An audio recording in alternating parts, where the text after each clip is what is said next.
If you don't know, Healthy Minds Innovations is a nonprofit dedicated to translating the science of well-being into tools for daily life. And it just so happens that Healthy Minds Innovations is associated with one of the leading scientific laboratories studying well-being and emotion and mindfulness. So a good place to go if you're looking for some tools that have some integrity. There's an app, the Healthy Minds program, and also an upcoming masterclass open to the public, which is an 8-week intensive. So this week's theme is calming anxiety. And there's a lot to be anxious about. There's a lot of chaos in the world, right? 2020 has been a crazy year, from the deadly pandemic to orange skies and civil unrest. Feels like there's no end to the things we can be anxious about this year. I was reading an article about the wildfires, and there was this mention of like how the wind was creating tornadoes of fire. And it's just like, what a phrase. Like, who would have thought that that's something that's real right now in the world? So, a situation that may or may not be affecting you directly, but is certainly affecting our collective on this planet, and a lot to be anxious about. So how do you calm anxiety? And kind of in one sense, is it useful to calm anxiety? Might be the first question, because in some ways, anxiety is this awareness of threat. And there are some real threats. So we have to distinguish between holding our anxiety in a healthy way versus holding it in an unhealthy way. It's kind of like pain, where pain seems like a bad thing, but if you look at the people who, for whatever reason, don't experience pain, that's sort of a unique condition, they're basically unable to function in the world because they keep hurting themselves, damaging their body because they don't get that warning signal. And the same is true of anxiety. If you felt no anxiety, that would mean you have no detection of threat. And that's something that we actually need. Now, the level to which we need it is something that can be discussed. And if you look into the science of anxiety, you find a very interesting conversation. And that's going to lead us to the practice that we're going to try today. So on one hand, you have scientists studying the physiological mechanisms of anxiety, which is sort of the nervous system's response to a perceived threat. And those who suffer from heightened anxiety are those who might overestimate threats or react more aggressively to threats based on the actual size of that threat. In other words, they overreact physiologically to threat. But you also will read some scientists and philosophers who point out that this is a kind of deterministic biological and physiological interpretation of this word anxiety, which actually also refers to a subjective experience that we have. We feel anxious, and that we would be missing something if we didn't address that subjective experience of anxiety.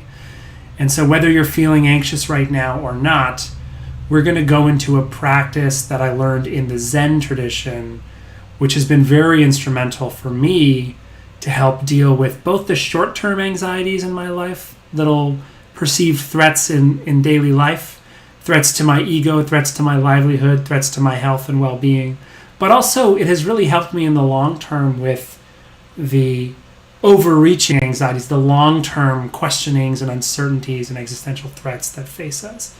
So we're going to go into that practice now. So we're going to do it for 10 minutes. Find yourself a comfortable position wherever you naturally tend to do this practice. If you're new to these practices, feel free to just listen and relax and get a sense of what this is about. There's no need to follow everything so directly if you're just dipping your toes in the water. And if you're very well versed in these kinds of practices, feel free to share this space of community and do whatever practice you have momentum with. And so with that, let's find a position that you feel comfortable and safe in, something that feels upright yet relaxed.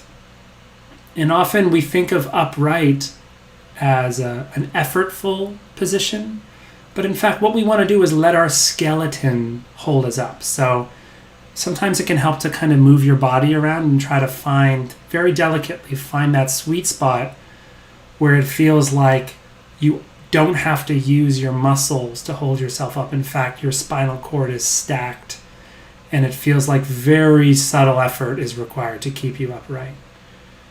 And if you want to take a little, since we're doing a Zen-informed practice, if you want to take a little bit of the Zen mentality and posture, I'd encourage you to sort of open the back of your neck a little bit, almost like you're, holding an orange under your chin a little bit. So there's like a bit of a very subtle tension where you're tilting the head forward and really opening the back of the spine. And then relax into that position, not holding too much tension. And if you'd like to close your eyes, you're more than welcome to do so. If you prefer to keep your eyes open, I recommend choosing a place to gaze. And let's take a minute to just settle in before we dive into any practice.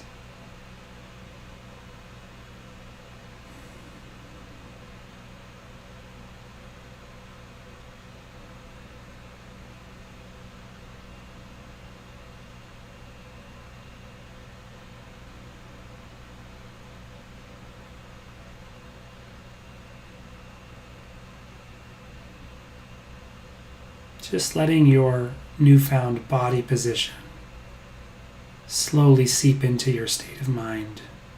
No need to bring any effort to anything yet.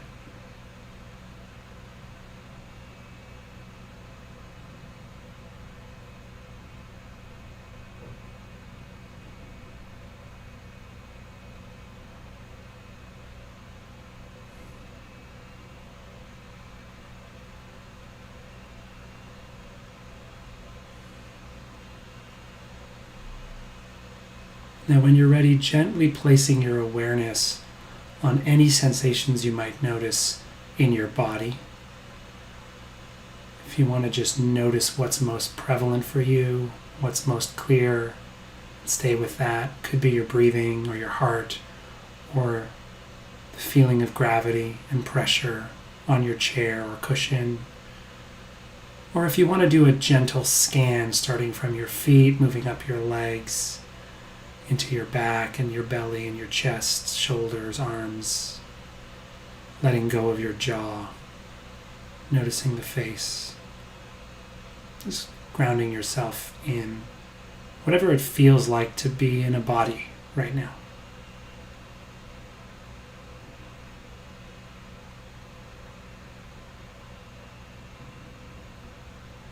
No need to judge anything as good or bad. Just noticing what's here.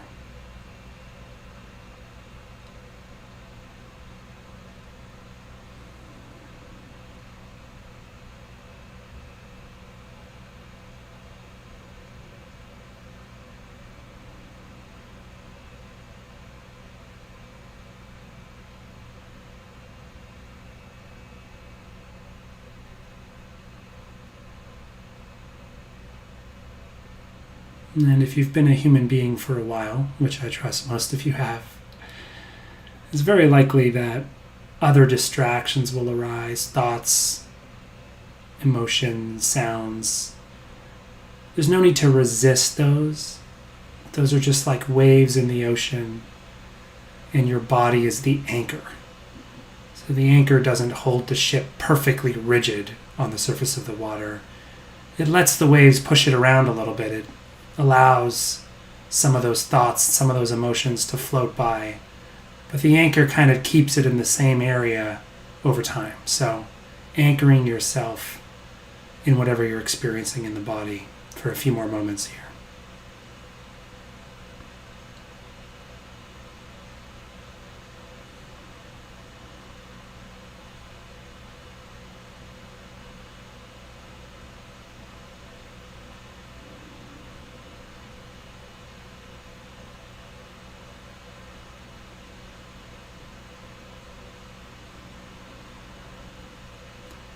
And if you're experiencing anxiety or negative emotions of any kind, stress, anger, frustration, confusion, see if you can identify where you're holding that state in the body. Instead of trying to think your way out of the emotion, just see if you can release that part of your body a little bit. So for example, I hold a lot of my tension in my shoulders. So I'm just going to see if I can release my shoulders a little bit. Just a little bit.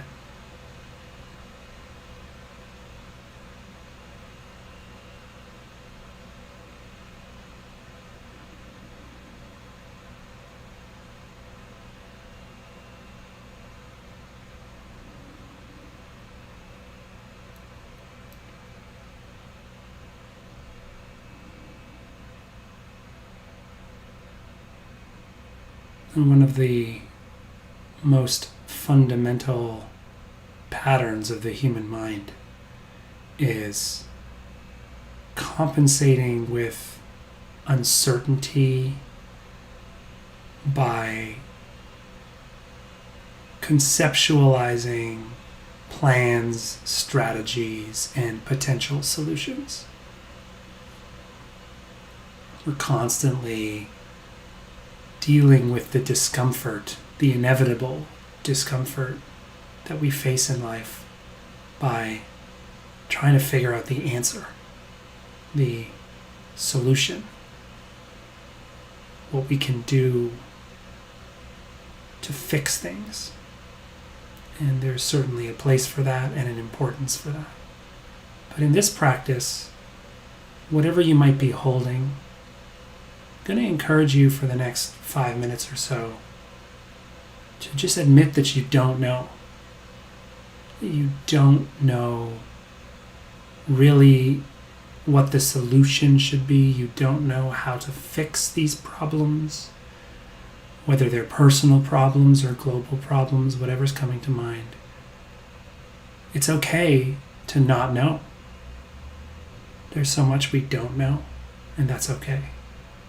So see how it feels in the body to orient yourself towards the tension you're holding and the challenges you're facing, the anxieties, the stresses, the negative thinking, with the frame of, I don't know. I don't know why I feel this way. I don't know why the world is a certain way. I don't know why people are a certain way. I don't know how to solve this problem. I don't know how to fix it. I don't even really understand what the problem is fully.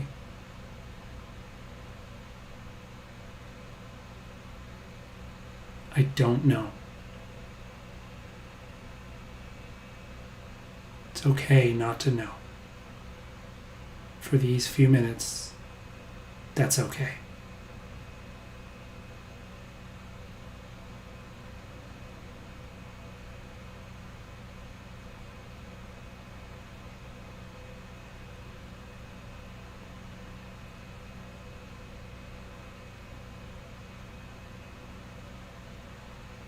See if you can bring a bit of love, a bit of a smile to it.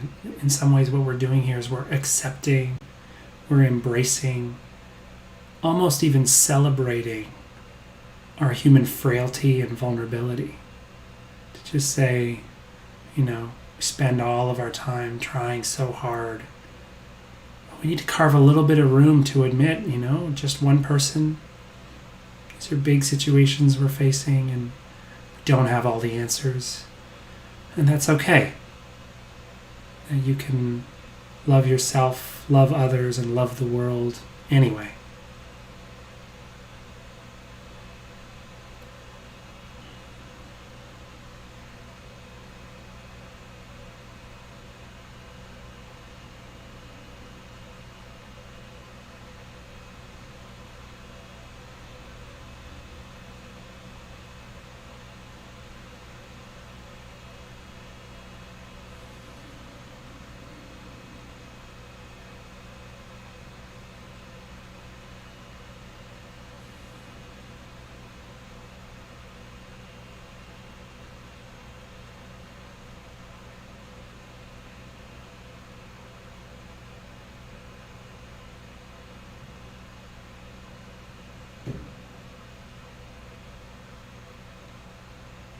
If it helps, you can Even say those 3 powerful words to yourself on every breath or every few seconds. I don't know. I don't know. I don't know.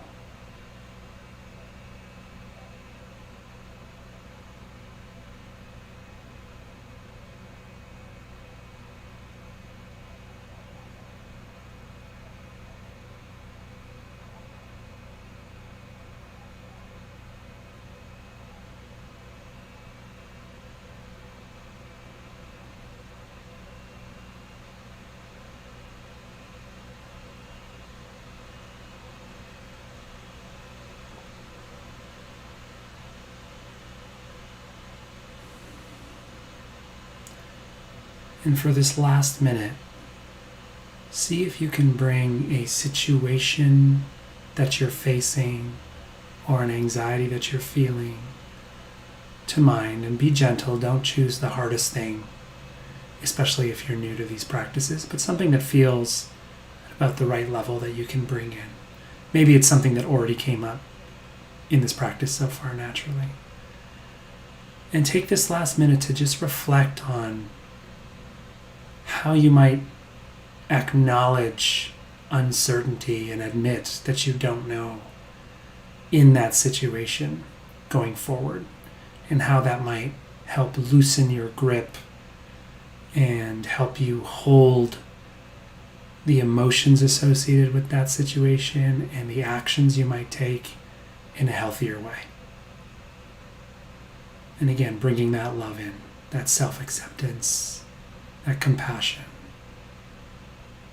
I don't know.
Okay, great work everybody. Take your time transitioning out. You can open your eyes if they were closed. You can give yourself a little stretch. And when you're ready, I'd love if you were to share in the chat box what came up for you, especially in that last minute. Is there a situation that you're willing to share, or maybe talk a little bit about, anything you're comfortable sharing, and how the idea of not knowing, dissolving the grasping for answers and truth, might change your relationship to that situation. So it's always nice to hear from you. Since I can't see you, nice to see you in the chat box. One thing that I don't know, this might be a little bit of a pet theory of mine, and that was a pun. I find that interacting with animals, so there's a nice cat on my shirt here. My cat's kicking around here somewhere. Something about interacting with animals is very calming, especially if you have a pet. Some of you might know what I'm talking about, that moment where you pet your cat or play with your dog. And I think one of the reasons, when we look at animals, is that somehow they feel completely not burdened by this grasping and striving to know everything, which is our super strength, but also can be our pitfall. So I encourage you going forward, if you have an animal, or if you don't, if you're going for a walk and you see someone else walking an animal, or you just, see squirrels in the tree or whatever it might be, the next time you're interacting with animals, perhaps for the rest of the day, let that be a little bit of a reminder in the moment to just sort of connect with that naturalness, that spontaneity, and that sense of presence that animals bring, without the burden of trying to know everything and know the answers to everything. And see if you can tap into that to keep you calm in the midst of all the challenges and situations we're facing as a society. So hope this helped you find some kind of balance today. Lovely to be here. As you may or may not have heard, we've changed the schedule to be doing practices at this same time slot every week. So myself and the other facilitators are just going to be trading up at this time slot. So what I recommend is set a calendar event, and then you can sort of keep that time safe in your calendar and come join us. And I look forward to a couple of weeks when I'm back, and I'll be in the chat room for the next ones when my colleagues are leading sessions. Let's take a look at the chat here. Hi, David.